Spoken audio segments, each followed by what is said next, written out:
ដោះម៉ែថ្លៃ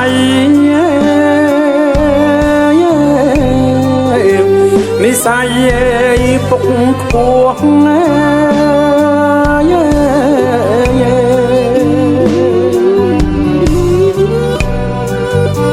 ចិញ្ចឹម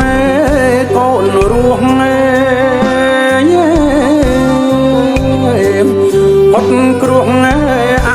វិជ្ជា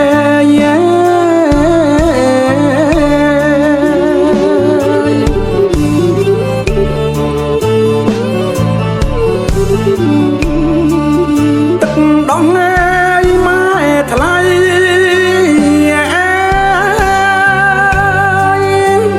និស័យពុកខ្ពស់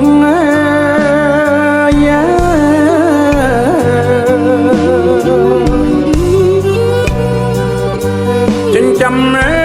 កូនរស់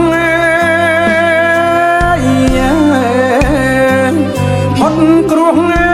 អវិជ្ជា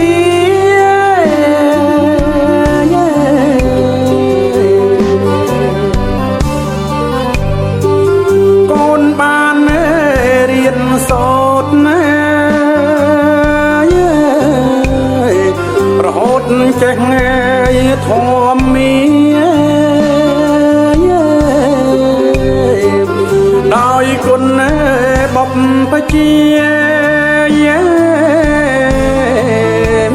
ក្នុងពុទ្ធសាសនា